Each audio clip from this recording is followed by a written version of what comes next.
Hi guys, welcome to my channel. Today I would like to discuss these two very sad and sickening stories that should not have never happened in the first place. Before starting the discussion, I would first like to send my condolences to the family and friends that were affected by the tragic loss of their loved one. May God cover the Rosado Morales family and the Montgomery family. I wish you strength and comfort during this time of loss and hardship. So, who is Miss Terica Ellis? Well, in case you guys haven't heard yet, she was arrested and charged along with Mr. Tim Norman for conspiring to kill his nephew, Andre Montgomery, back in 2016. Miss Ellis, who is 36, a stripper or exotic dancer, whichever profession you want to call it, she's known as Alexis the Great. Now, before I discuss the foolishness this lady has placed herself into, I'm first going to play a news clip from Local 24 News, and then I'll go ahead and give my opinion on the senseless killing she allegedly played a role in. Memphian Terica Ellis and reality show star Tim Norman are charged with conspiring to kill Norman's 21-year-old nephew, Andre Montgomery, in 2016 in St. Louis, Missouri. Ellis was booked into the DeSoto County Jail Monday and held for the Fed. Ellis told Montgomery she was coming to St. Louis. She used a prepaid phone to alert Norman of his location, and when she was there, Norman was killed. After the murder, Ellis returned to Memphis and days later deposited $9,000 into multiple bank accounts. It's just very sad and disturbing to hear individuals plotting to end a human being's life. And worse, the young man who died, Mr. Montgomery, he was so young. He had so much life in front of him. And because of greed, it was cut short. It's very sad that we're losing so many people, and also especially it already being 2020. 2020 for some reason is just so sad. It's sickening. It's full of destruction. It's just so much evilness going on in 2020 right now. I don't know what to think at this point with 2020. Up next is this sad and terrible case. I mean, has to be the most horrific and tragic stories I have heard so far this year. Suspect Donald Williams is allegedly accused of shooting and killing his former ex-girlfriend, Miss Rosado Morales. According to public records, suspect Donald Williams uninvitedly entered the home of Miss Morales, where he got into an altercation with her before allegedly shooting and killing her in front of her children.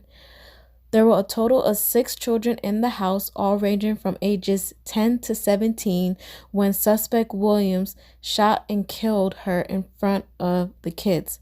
4 of the kids belonged to Miss Rosado Morales, and the other 2 were her young cousins.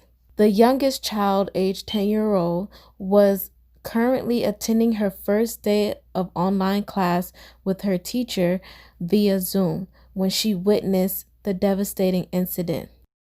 27-year-old Ronald Williams taken into custody less than an hour after investigators say he shot and killed his ex-girlfriend, 32-year-old Maribel Rosado Morales, while 4 of her children and 2 of their cousins, all between 10 and 17 years old, were inside the home. He went in and confronted her with something to do with a video. Then later we learned there was a conversation about Facebook.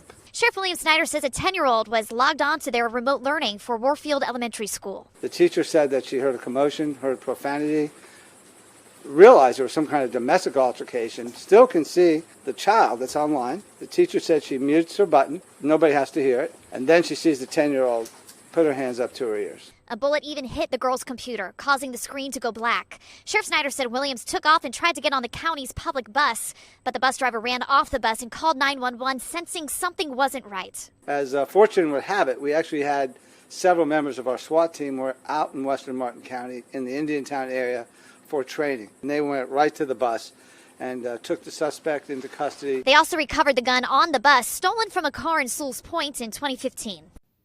This was so heartbreaking and horrific at the same time. I mean, how could you do that in front of those young babies? They had to witness this violent act be done against their mom. They're never going to forget this, especially the little one.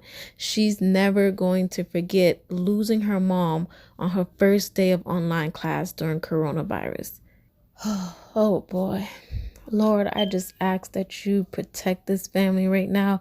Go ahead and give them the greatest strength right now to get through this. Cover them with your blood. Have mercy. And fellas, come on. What is going on? What's going on? You guys need to have better control of your emotions. There should not have been anything that a woman has done to you to cause you to go in such an rage to take a person's life. And that's vice versa too, for the women as well, because there are some women that are killing men as well, but it's more often that the men are killing the women. And altogether, it just needs to stop.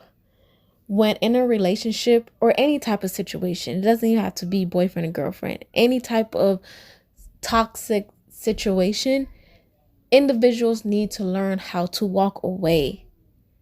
Please stop killing each other. Stop throwing away your lives, because the only thing that's going to happen is you are now spending the rest of your life in prison, and you took away an individual from their loved ones. So just walk away. That is the best thing to do. Just walk away. So that's it, guys, in my opinion. Go ahead and comment down below. Tell me your thoughts of what you think about these two tragic incidents in our city.